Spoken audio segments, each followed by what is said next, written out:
Мы будем говорить про национальную идею. Мы живем в мире наций. Место белорусов у сусвете. Циником выступаете все. Ідея X на Єврорадіо.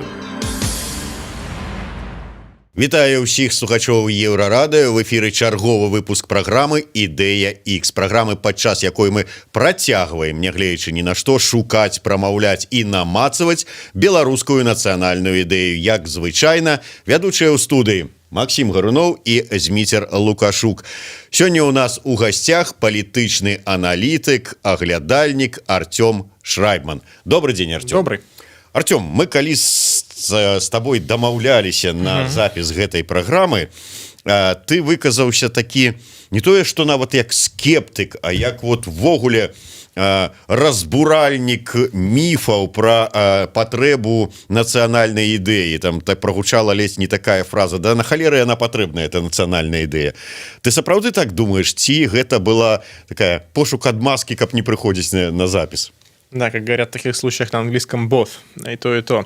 На самом деле я должен сразу сказать, что я ни капли не эксперт в этой сфере. То есть национальную идею, мне кажется, должны генерировать или обсуждать сознанием дела люди, которые погружены вот в философию, в некую национальную тематику, культурологию, может быть, антропологию, как угодно, историю, но не люди, которые только комментируют политику, потому что у меня искажен очень такой узкий взгляд с этой колокольни. Но просто глядя на наших соседей, многих, и глядя на, не знаю, сравнимые с нами страны Европы, я не могу сказать, чтобы они имели какую-то четко сформулированную национальную идею. Вот есть некая такая голливудская версия того, что есть некая американская там мечта, да, и это подается как национальная идея. Есть некая французская такая формулировка: свобода, равенство и братство. Есть такие вот клиповые идеалы, которые часто воспринимаются как призма национальной идеи. Но вот я не уверен, что мы сможем так взять и сформулировать в таком же виде национальную идею чехов, словаков, австрийцев, да даже более крупных стран, сегодняшних немцев. Общества слишком разные, общества слишком внутри негомогенные сегодня. Время строительства вот этих модерновых наций, оно все-таки осталось в прошлом для многих стран, для большинства стран. И поэтому сегодня внутри наций часто больше различий, чем и больше каких-то разных идей, в том числе и больше разных представлений о том, что такое наша национальная идея, чем между поколениями в разных нациях. Условно говоря, среди там молодого немца, молодого поляка возьми, у них может быть больше общего, чем у молодого немца и у старого немца. И то же самое касается и белорусов. И поэтому попытки конструировать идею, вот сидя в студиях, это, мне кажется, точно что-то из 19-го, начала 20 века. Вот когда интеллектуалы собирались, писали журналы, и это становилось. И это потом, потому что у них была монополия на смыслы, на производство смыслов, это потом спускалось в массы. Да. Сегодня, когда производство смыслов, производство контента, вообще любого, и уж точно вот такого вот, если хотите, национального, связанного с идентичностью масс, оно уж точно сегодня стало более плюралистичным, чем раньше, но не сконцентрировано в руках 20 интеллектуалов. Это просто, мне кажется, такая довольно смешная попытка пытаться лекалами 19 века сформулировать национальную идею для вот белорусиков, да, для вот этих вот наших, для вот этого нашего народа. То, что сконструируется, если что-то сконструируется, если не какое-то понимание своего общего такого национального пути, которое можно сформулировать как национальную идею, выработается в результате, может быть, вот сегодняшних протестных событий, может быть, в результате, не знаю, освобождения от режима Лукашенко, построение некой новой демократии. Или если это там приведет к какой-то новой конфронтации с Россией, в этой борьбе, может быть, выкристаллизуется какая-то идея, то и, возможно, ей станет. А может быть и нет, может быть, наше общество останется таким же разделенным по ценностям, как оно разделено сейчас. Уж точно это не решат интеллектуалы.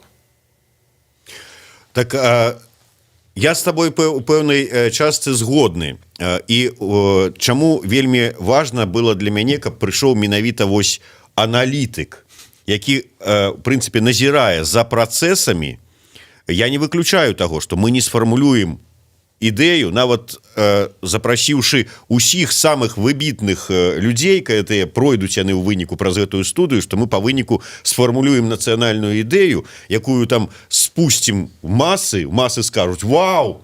Из этой идеи, як любіць казаць Максим, с вочы загарацца и побягуць до светлой будучыні. Главное, нужна ли она им вообще? Вот вопрос. Вот, я не уверен, что она нужна. Я хочу, каб ты прааналізаваў, ці патрэбная яна.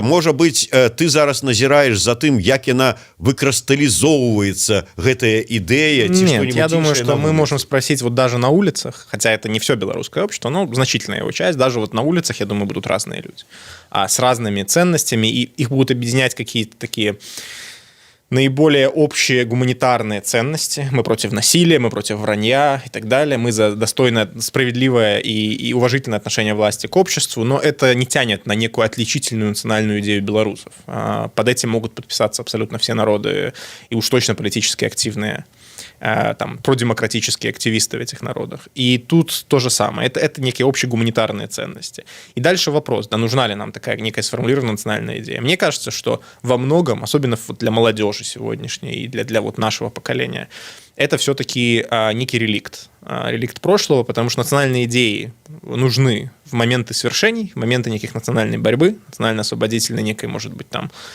нациестроительных там, рывков.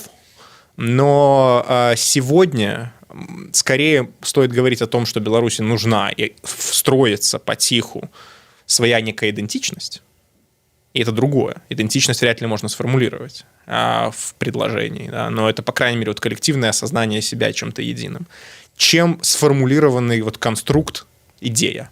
Потому что идея – это все-таки про девиз к неким свершениям. Вот. И мне кажется, что время вот такой борьбы, оно для большинства народов мира прошло. Может быть, там, для украинцев, которые сейчас воевали с россиянами, это стало чуть более актуальным в какое-то время, да, на какое-то время. Но для белорусов пока, и, может быть, всегда это будет, мне кажется, чуть менее актуальным. Вот именно идея. Я прошу не путать идею и идентичность. Я не блытаю, но вот глядзі, ты ж все ж таки не просто так прыйшоў сёння на запіс нашай праграмы у байцы, на якой написано «Кусь за Беларусь». Ты не апрануў які-нибудь там, я не ведаю, Тимберлен ці яшчэ что-нибудь? У меня еще вышиванка была, я думал, вагался между тем и тем. Ну, конечно, нет. Понятно, что вот такие маркеры, они так или иначе ассоциируются с национальным, да, вот оно стилизовано под погоню еще. Вот оно так или иначе перекликается с некими такими национальными символами, да, но это в принципе очевидно. У вас за спиной тоже висит не случайный флаг, не желто-зелено-желтый, а именно это сочетание цветов.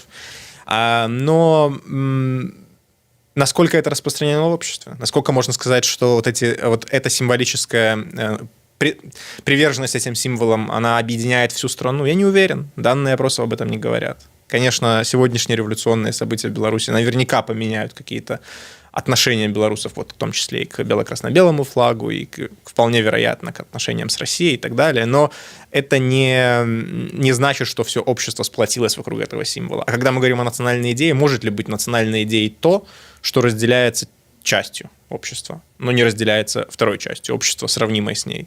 Если мы говорим об этом символе, то там майский опрос компании «Сатио», который там по заказу компании «Будьмо Беларуси годно», показал, что 66% белорусов за красно-зеленую символику. И сейчас скажу сколько. И 23% за бело-красно-белую. Это было в мае. Я уверен, что события сегодняшние, которые сделали бело-красно-белый флаг чем-то большим, чем просто культурно-историческим там символом, а еще и символом протеста, и после того, как красно-зеленый флаг начали вешать на автозаки, это тоже, я думаю, подвинуло эти как бы весы, да, но это не значит, что стало наоборот, это не значит, что теперь у нас страна, в которой 70% за бело-красным, этого не знаем просто, но уж точно это сравнимые величины. Может ли это быть национальная идея, вот это некая такая вот национально-культурный проект, ну, такой белорусский национализм, если хотите. Не знаю, может быть, когда-нибудь, но для этого наверняка потребуются какие-то новые триггеры этого процесса. Вот в Украине этим триггером стала война. По сути, с империей, да, бывшей. Хотим ли мы, чтобы мы проходили через такие стрессы, чтобы ради того, чтобы построить некое монолитное представление в обществе о национальной идее? Тоже не уверен. Вот. Поэтому я и говорю, что это все настолько зыбкие материи, что пытаться, чисто политически пытаться их педалировать, это проигрышная стратегия почти всегда. И не случайно, вот если посмотреть на эту кампанию, все кандидаты, которые стали как бы звездами, да, в этой кампании, Тихановский, в какой-то степени Цепкало, Бабарика, Тихановская, потом политики следующие волны Колесникова, Вероника Цепкало, они все избегают этих вопросов. Это что же не случайно? Они ж, когда им задаешь вопросы про символику, про какую-то идентичность, отделите белорусов от, да, они ограничиваются общими словами. Независимость, да, мы за суверенитет, белорусскую мову надо развивать и так далее. Но они понимают, что чисто политически для них будет скорее ущербно, для их рейтингов, для их возможности выхода на аудиторию, пытаться играть вот в эти темы, пытаться конструировать через свой политический вес некую национальную идентичность, потому что это сужает аудиторию. И поэтому мне сложно представить, учитывая то, что эти расклады в белорусском обществе вряд ли изменятся скоро, мне сложно представить себе политиков, которые в ближайшие там годы, а может быть даже десятилетия, возьмут себе прям на щит эту тему и с ней выиграют. Вот мы строим Беларусь для русских, или мы строим Беларусь для белорусов, или мы строим там еще что-нибудь. И поэтому, поскольку политики вряд ли будут трогать эту тему, вот прям педалировать, а если и будут, то они скорее будут в меньшинстве, вроде БНФ, например. При сегодняшней программе эта партия не выскочит за свои там 10-15%, и это будет потолок, я думаю. И поэтому, это останется как бы участью интеллектуалов, и этот процесс, он будет постепенно, конечно же, как-то распространяться, если власть не будет этому мешать, как она сегодня это делает, если власть не будет, давить белорусские инициативы, там, белорусскую идентичность и так далее, если власть начнет этому способствовать, то, конечно, этот процесс будет потиху расширяться, но это займет поколение, я думаю. Это займет поколение, и я думаю, что к тому времени, когда это Беларусь сможет, что называется, вот, поколенческими такими переменами дозреть до принятия такого единой концепции своей национальности, своей идентичности и некой, может быть, национальной идеи, в чем я еще раз очень сомневаюсь. К тому времени, мне кажется, эти понятия будут размыты настолько в нашем мире, настолько все будут глобализованы и отвязаны от своего места жительства, что это просто, действительно станет из учебников истории темой скорее. Я думаю, что там лет через 40-50 наши там внуки, они скорее будут думать, что национальные флаги, да, серьезно? Флаг — это вот как у меня там, я не знаю, где-нибудь на компьютере раскладку поменять, такой флаг, да, это, я думаю, что национальное движется куда-то вот в эту сторону. И здесь мы, наверное, с Максимом не согласны. Да нет, просто, во-первых, Беларусь, разумеется, не Франция. По поводу национальной идеи чехов, вот есть страны, которые появились вот на карте Европы в 20 веке. Некоторые из них начали заявлять о себе в 19 веке, там Венгрия какая-нибудь, там, 300 лет назад нет никакой Венгрии, да, есть Австро-Венгерская империя. Да, там 300 лет назад нет никакой Сербии, есть Османская империя. Да, и так далее.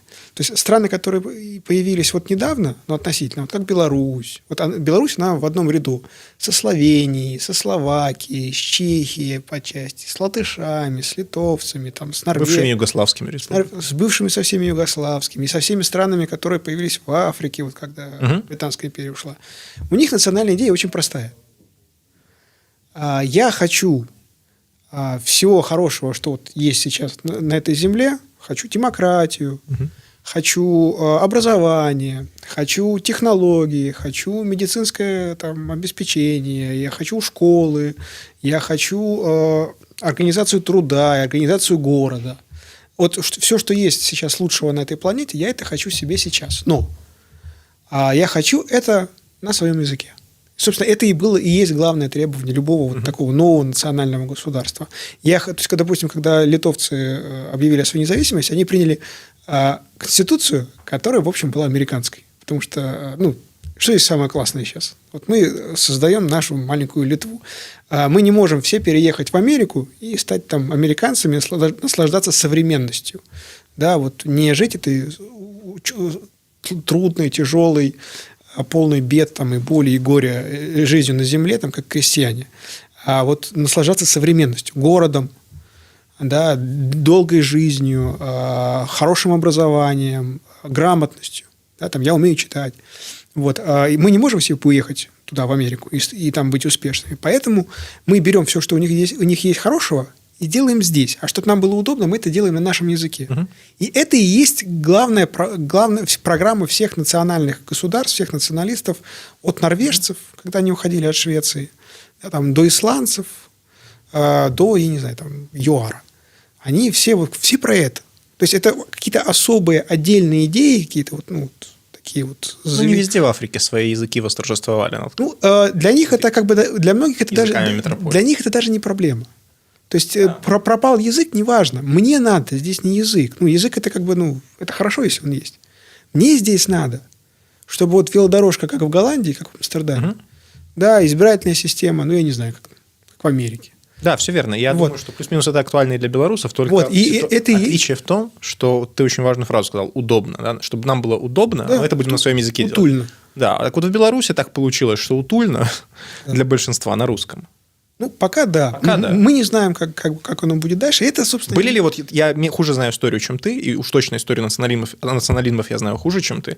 Были ли истории, вот кроме, наверное, Израиля, да, когда народ перевыучил новый язык для того, чтобы для себя, особенно у нас в регионе. Были такие случаи, чтобы вот этот процесс сопровождался тем, что люди все говорили большинство на одном языке, а потом они в этом процессе взяли и перешли на другой. Нет, там у них были такие процессы, но это было в начале индустриализации. То есть как это выглядит? Давно, да. Нет. Ну, почему? Индустриализация там, у кого 100 лет назад началась. То есть как это выглядело?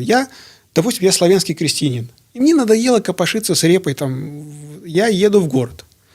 В городе фабрика. Там все инструкции на немецком. Я на этой фабрике сделать карьеру не смогу. И вообще весь город на немецком. Любляна на немецком. Ну, условно, ну, самый большой город. И я не могу этот язык выучить. Я не могу там стать адвокатом. Я не смогу там стать журналистом. Я не могу там получить хорошую профессию среднего класса. Бизнес не смогу открыть. Почему? Потому что я не знаю немецкий. Я с чиновниками не могу разговаривать. Они меня постоянно страшно обманывают, потому что я, во-первых, неграмотный, а во-вторых, говорю на славянском. Да, и стало удобнее вернуться к корням. А мне все на немецком. Да. И это и есть как бы нерв славянского национализма. Все верно. Ну, здесь мы в том, что белорусский, я прости, что я тебя перебью, просто я сразу хочу вклинить как бы разницу, которую я вижу, в том, что здесь нет проблемы понимания. Люди, которые там имеют корни в белорусскоязычном такой глубинке, да, например, они понимают русский, они переходят легко на русский, так или иначе, может быть, через поколение, но переходят. И нет этой проблемы, которая бы стала этим генератором этой вот борьбы, да, за удобство, за свое, за возвращение к удобным корням. Это во-первых. А во-вторых, ну, все-таки русификация глубже вдарила по белорусам, чем по, там, не знаю, германизация по словенцам. Ну, просто мне так кажется, что белорусизация, она возможна. Она возможна, я не говорю, что она невозможна. Просто по технической причине. У меня есть куча знакомых удмуртов. Ну, как бы их, наверное, можно назвать удмуртскими националистами. Ну, как бы вот люди, которые вот как-то так устраивают уроки удмуртского языка, там, это самое, в Москве, ну и вообще. И для них, они хорошо понимают, что удмурты, вот те, которые особенно в городах живут, в Ижевске, в Сарыне, они перешли на русский язык, и путь обратно в удмуртский язык, который очень сложный, который архаичный, у которых там 20 с лишним падежей, это очень долго. Ну, это как бы, ну, это трудно. Это какая-то нужна сверхмобилизация, как у евреев после Второй мировой войны, чтобы перейти. Даже до. И поэтому из-за того, что это трудно, скорее всего, удмуртский язык останется уделом вот только филологов и каких-то вот людей, которым в самом деле это очень нужно. Потому что он в самом деле сложный. Я у них был на уроках. Это слова по 19 букв. Ну, то есть, ну, это у них нормально. Вот для белорусов я вот трошки розмовляю по-білоруську тільки тому, що я слухаю Лукашука. Тобто переход з російської мови на білоруську, він не вельми тяжкий. Не вельми тяжкий. Вот зараз соромно стало, что я размовляю на русской, где я русский философ, переключусь на белорусскую мову. Нет, так я показываю, насколько это просто. Я согласен. И в этом как бы и легкость, и сложность. Легкость в том, что сложно сделать этот выбор, сложность в том, что никто не чувствует, что его надо делать. Ну, и мало кто, вернее. Но я, еще раз, я согласен с тобой просто, в том, извини, сейчас перебью. Да. Ты просто, когда начинаешь говорить... Вот это такая интересная штука. Люди начинают говорить про национализм и сразу начинают говорить про язык, про культуру, про идентичность. Национализм, они не про это. Они про то, как вот нашу территорию, которая, как правило, ну, не очень модернизирована, которая, ну, в общем, как она слишком аграрная, она слишком отсталая, у людей плохо с грамотностью, люди мало читают, люди не понимают, как работают газеты, люди не понимают, на кой черт им сдался парламент и так далее. Как это все модернизировать? То есть национализм – это путь в современность. Ну, это твое понимание национализма, у других людей другое понимание национализма. Ну, слушайте, я тут могу просто сейчас кучу книг Да, но притащить. это взгляд одних теоретиков. Если вы спросите у публики, да, массовое сознание, что такое национализм, то я почему-то думаю, что самое популярное определение будет не такое. Правильно, потому что здесь все Потому еще... что люди глупые, и они не согласны. Не, здесь все еще работает советская пропаганда, белорусы все еще получают советское образование. Если мы спросим у среднего немца, что такое национализм, он тоже даст такое же определение? Там своя правда. Не. Если мы спросим Нет, смотри, нужно спрашивать у людей из стран с таким же опытом, как Беларусь. Немцы – это не Беларусь. То есть национализм значит разные вещи в разных странах? Ну, разумеется. Да, но я... Для немцев это совершенно другое. Белоруса надо сравнивать со словенцем. Окей, но в Беларуси так получилось, что массовое восприятие этого слова, оно именно вот про с символы и так далее. Добра, калі мы з гэтай Еще раз, это перекос, я перебью. И я вот спрашивал у Валера Булгакова, он это его наблюдение, я сам просто учебники ваши почитал.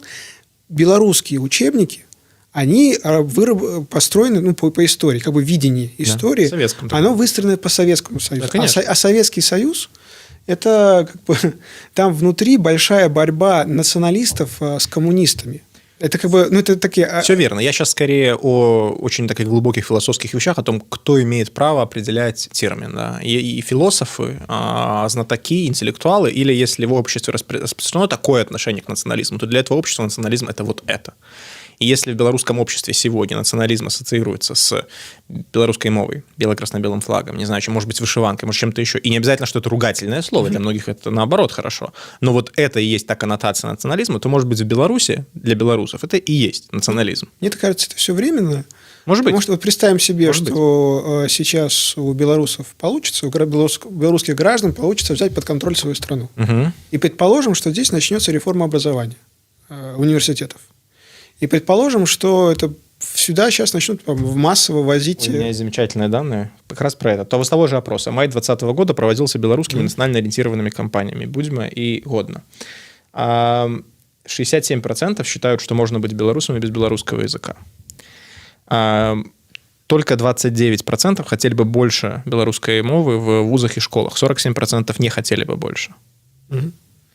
60% нравятся советские названия улиц, 25% не нравятся, 48% не видят разницы между белорусами и русскими. Если у нас сейчас получается взять страну под контроль, как ты говоришь, то, конечно же, настроения могут немного измениться. Вопрос не в том, что... в парламент в будущей Беларуси попадут в большинстве своем люди, если они будут избраны белорусами, сегодняшними белорусами или завтрашними белорусами. Они не смогут ориентироваться на что-то, кроме запроса на то, что 60% белорусов нравятся советские названия улиц, а только 29% хотели бы больше мовы в школах и вузах. Если политики пойдут на пути, или как-то более активно пойдут на пути запроса меньшинства, менее чем трети белорусов, то, вероятно, на следующих выборах их кто-нибудь поменяет. Например, тот, кто будет идти на поводу у 50%. Да? И в этом фишка, что мы считаем, что демократия означает некий быстрый путь в сторону национального возрождения. И это возможно. Однако это иногда может закончиться очередным реваншем АК Лукашенко. А с другой стороны, если это будет не быстро, а более разумно, когда вместо введения обязательных белорусского языка в школах или где-нибудь еще, или форм таких систем образования, окей, это будет стимулирование, некое мягкое... Я употребил, извините, просто ты бьешь не в ту сторону. Я употребил. Если граждане Беларуси возьмут под контроль Министерство образования, ты сразу переход на белорусский язык. Да не про переход на белорусский язык. Я совсем про другое говорю. Про то, что сюда начнут в Беларусь наконец-то ввозить нормальные книги. Это правда. И их начнут читать. Их прочитает 1,5% человек. Да? А больше не надо. чтобы студент заходил в коридор исторического факультета, и чтобы ему там не советские учебники. Все верно. Я абсолютно согласен. Это будет влиять на умы элит, и через поколение, через два у нас будет скорее другие общественные настроения. Это правда. Я с собой согласен. Однако мой тезис изначально был в том, что через поколение два вопросы национального, когда белорусы успели бы до этого дозреть, вопросы национального будут еще менее актуальны, чем сегодня. Они... Нет, национального. Если фу-фу-фу, не дай бог, нам не понадобится это национальное строить вокруг идеи национально-освободительной борьбы там, против захватчиков. Даже борьбы не надо. Я о другом говорю. Вот ты попробуй сейчас... Понимаешь, национальное вот в новом мире, даже если начнут языки уходить. Да, например, как бы в Амстердаме сейчас ты можешь на английском разговаривать со всеми. Да, и как бы они разговаривают на голландском. Вот, и... А в Брюсселе, кстати, нет. Как бы они все говорят на английском. То же самое в Норвегии. Да, там, типа, ты приезжаешь в Осло, у тебя ощущение, как бы они по-английски говорят лучше, чем BBC-шные. Это правда, да. Вот, и вроде как язык уходит. Но язык-то, как бы, опять же, скажем, может, святотатственную вещь. Это вещь хорошая, культурная. Но, как бы, гражданин Норвегии, это, в общем, то, каким образом Норвегия собирает налоги, то, каким образом она эти налоги расходует. В общем, к гражданству национальному. То есть ты говоришь о гражданском национализме? Ну, разумеется. Я считаю, что для него в Беларуси замечательная перспектива. Да. И он строится даже при Лукашенко. Не знаю, благодаря или вопреки, но строится. И когда говоришь о глобальном мире, вот как сейчас пандемия, и вот сейчас пандемия, и твои шансы выжить, они напрямую зависят от того, какой у тебя паспорт. Угу. И насколько ты управляешь своим правительством. С белорусским паспортом и с российским паспортом выживать сложнее, чем... Они еще более зависят от того, какие книжки и сайты ты прочитал, и какие меры предосторожности ты на себя взял. То есть, если ты как бы беспечно относишься к здоровью, то твои шансы выжить, они ниже и в США, и в Британии, и в Италии, и в России, и в Беларуси. А если ты бережешь его, то даже в Туркменистане, где, по-моему, его не признают, да, коронавирус в принципе. Там окуривают какими-то растениями. Даже там, если ты как бы читаешь в интернете, как правильно, то ты скорее выживешь. То есть, снова-таки... Ну, опять же, если ты попадаешь в больницу, вот больница, она всегда очень национальная. Да. Там вся, как бы, то есть, как бы, больница, как правило, она может говорить на уже каком-то глобальном языке, но физиономия у нее, да, у людей, которые на ресепшене стоят, у медбратьев, там, у вакцины, она очень национальная. Я согласен, что чрезвычайные происшествия, вроде пандемии, они повышают ценность национального. Они показывают, что национальное до сих пор важно. Конечно. Как дорога строится. Это все зависит от того, как выстроена игра вот в политическое, в экономическое, здесь, на этой конкретной территории. Слухайте, давайте вот Артём вельмі зацепіўся, тут, можа быць, яго зацепіла у нашай, калі мы цалкам прамаўляем назву, беларуская нацыянальная ідэя, зацепіўся вот менавіта за слово нацыянальная і пайшоў там мова, культура, традыцыі, а у нас тут глобалізацыя, а у нас вот тут звесткі сацыяльнае апытанне. Добра, мы убираем нацыянальная. Беларуская ідэя. Вот ёсць жа ж нейкая зараз свая беларуская ідэя, якім яны хочуць бачыць сваю Беларусь, сваю дзяржаву у тых людзей, якія зараз выходзяць на вуліцы, якія нечага хочуць, якія, можа, не выходзяць на вуліцы, но ўсё адно не згодныя з тым, што адбываецца. Ну, если мы говорим конкретно про протестующих сегодня и там недовольных Лукашенко, то я думаю, их самый важный общий знаменатель – это именно не любовь к Лукашенко и не любовь к всему тому, что он собой олицетворяет. Для кого-то это авторитарные тенденции, какие-то замашки, авторитарный стиль правления. Для кого-то это Советский Союз, кто-то хотел бы больше рынка. А для кого-то это насилие, для кого-то это неуважение, а для кого-то это просто принцип о том, что власть должна меняться. Уже хай хоть кто-нибудь другой, но лишь бы не он. Есть и такие. То есть там это коалиция абсолютно разных людей. И если, условно говоря, такой гражданский фронт, да, побеждает, то, как показывает практика почти всех таких побед на постсоветском, постсоциалистическом пространстве, когда он берет власть, солидарность польская, да, на следующем цикле идет распад этой большой коалиции на маленькие фракции, которые потом создают партии будущее. И поэтому сегодня я не уверен, что у вот этого протестующего белорусского общества есть некое единое представление о своей позитивной программе, есть представление о том, чего в Беларуси будущего быть не должно. Насилие, фальсификации, вранья, неуважительного отношения к людям и так далее. Диктатуры. И это тоже, ну, довольно серьезный такой набор ценностей от противного, но это не совсем национальная идея, это не совсем белорусская идея, я бы даже сказал, потому что в этом это общегуманитарная идея. Добре, Беларусь мары. Вот есть у их? У всех людей, я думаю, она очень разная. И у меня нет данных о том, что вот Беларусь мечты у бастующего рабочего там на Белазе или Белкалии такая же, как у протестующей по субботам феминистки в Минске. У меня нет данных о том, что они видят что-то общее в этой Беларуси, кроме отсутствия Лукашенко. Ну, ёсць у нас вот чалавек, які грамадзянін Беларусі, мае беларускі пашпарт, які жыве ў гэтым грамадстве, які лічыць сябе часткай гэтага грамадства, які гатовы зрабіць кусь за Беларусь у выніку. У яго ёсць сваё ўяўленне? Я думаю, в наиболее общем виде, да. Я думаю, что ценность независимости, она стала уже национальным консенсусом в целом. И Лукашенко сумел формировать, я думаю, у большинства подавляющего белорусов иммунитет такой ментальный к вот его стилю управления, к насилию, к неуважению, к хамству, вот к этому всему. И это, можно сказать, что стало компонентами представления большинства белорусов о идеальном государстве. Благодаря в том числе, например, методам правления Лукашенко, таким советским, да, социалистическим, можно сказать, в Беларуси последние 12 лет социологи замечают рост прорыночных настроений. И по некоторым данным мы уже там немцев обогнали по прорыночным настроениям.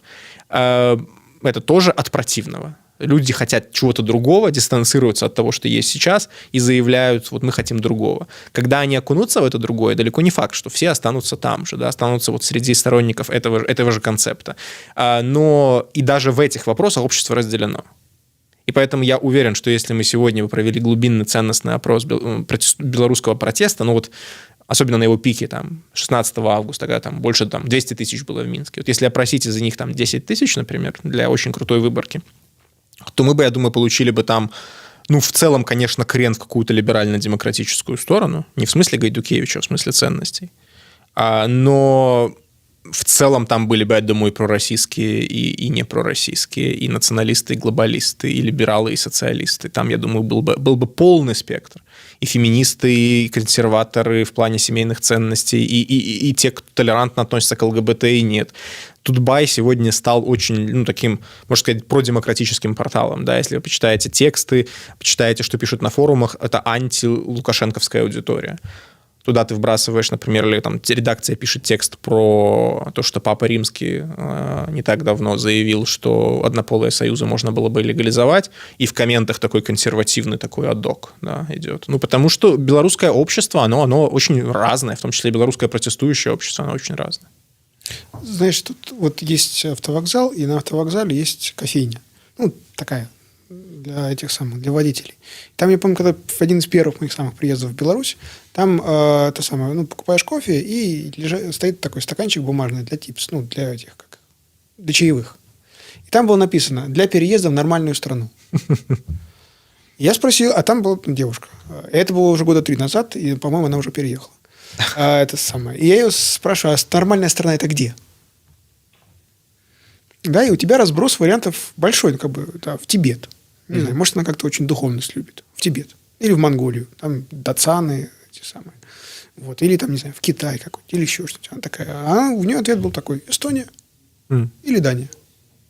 Вот я думаю, и я как бы не углублялся, но я думаю, когда она употребляла слово Эстония или Дания, это имеется в виду вот комфорт. Да, конечно. И комфорт, безопасность. Это, кстати, подтверждается социологией, когда белорусы спрашивают о том, куда они хотят, в какую модель реформ двигаться, почти все называют Швецию. Вот почему-то у людей есть представление о таком демократия, но социал-демократия, вот туда. Левый запрос есть, но при этом есть запрос... Не про левый или про правый. Это просто, когда ты берешь гаджет, знаешь, и понимаешь, что он классный.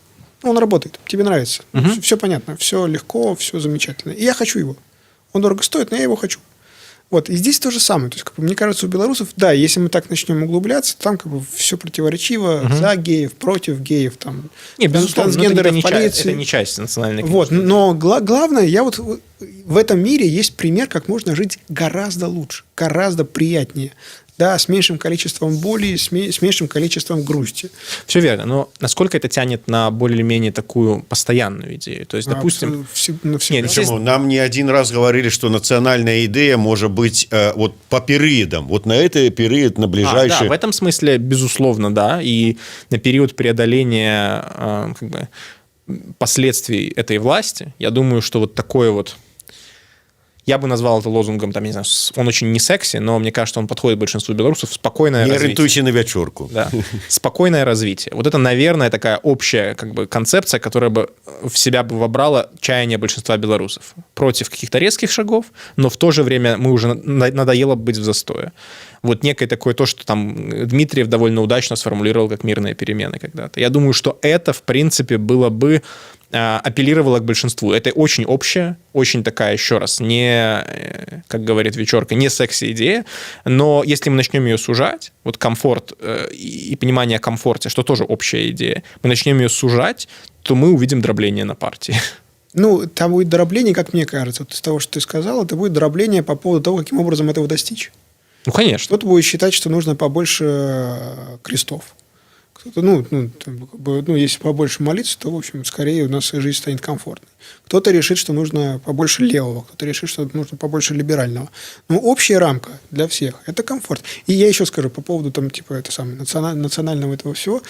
Недавно сидел на карантине, на принудительном, и читал Ивана Аксакова. Был такой чокнутый, уважаемый русский философ, и он, когда Российская империя во второй половине 19 века вторглась на Балканы, он туда поехать и посмотреть настоящие национализмы. Для него национализм это было попытка построить что-то свое, уникальное, ни на что не похожее. И причем попытка вселенского, русский, масштаба, чтобы это было абсолютно ни на что не похоже. Там один из его любимых друзей, Константин Леонтьев, у него там есть целый трактат о том, что я бы хотел смешать славянство с Тибетом. И чтобы родилась какая-то невероятная цивилизация, абсолютно все непонятное, чтобы было. Что там какая-то непонятная форма брака, непонятная форма управления, чтобы даже... Да, то есть он поехал на Балканы в поисках людей, стран, да, где он прочитал, что там национализм, и он поехал в поисках людей, которые воображают что-то невероятное, космическое, дикое. И там дальше у него есть очень смешные письма жене, знакомым. Он приехал в Черногорию, черногорцы, гора, дикие полусербы, это все. Он начинает с ним общаться, с ним разговаривать на французском, обсуждать французские газеты и последние дебаты во французском парламенте. Такую же самую штуку он находит в Болгарии, недавно освобожденной российскими вестами. И то же самое находит в Белграде, в Сербии, в Белграде. Он ехал в Белград, в черногорцы, дрянь, болгары, дрянь, там так и написано. Сербы-то наши. Приезжает, а они тоже разговаривают о французском парламенте, потому что это было самое крутое на тот момент. И это и есть, и он плыл на это. Это все неправильный национализм. Я уеду в Россию, я там построю. Там есть царь, у него есть на это и возможности, и желание строить невероятно. Здесь бы он, наверное, нашел гремучий микс из какой-то протестной эстетики, особенно если сейчас бы приехал. Рассуждение последнего интервью Дудя, наверное, что-нибудь из американского шоу-бизнеса. Пока вы, сволочи, не выучили английский язык. Как вы выучите английский язык, общество белорусское будет устроено так же, как и всякое другое общество, такое национальное в недавних странах. Хочу новое. Скорее всего, да. Но просто это займет... Таким чынам, все ж таки, прабачьте мне гэтае слово, але нацыянальная беларуская ідэя сённяшняга дня ад Артёма Шрайбмана, як па мне, гучыць так: спакойнае развіццё. Больш-менш так. В сторону комфорта. Я готов согласиться с этим. На комфорт ён згодны яшчэ і асобна, дадаткова. Дзякуй вялікі. Артём Шрайбман, ад нас все ж таки ідэя, хай слово ідэя будзе ў дзея перад вачамі, можа быць... Знак гонору такой кубачак мець дома, напэўна, для все госці. Так, што ад крамы Сымбальбай, ад Еўрарады, і ад нашай праграмы «Ідэя». Вялікі дзякуй. Артём Шрайбман, Максим Гарунов, Зміцер Лукашук. Слухайце і глядзіце нам. Камфорта вам. «Ідэя X» на Еўрарадыё.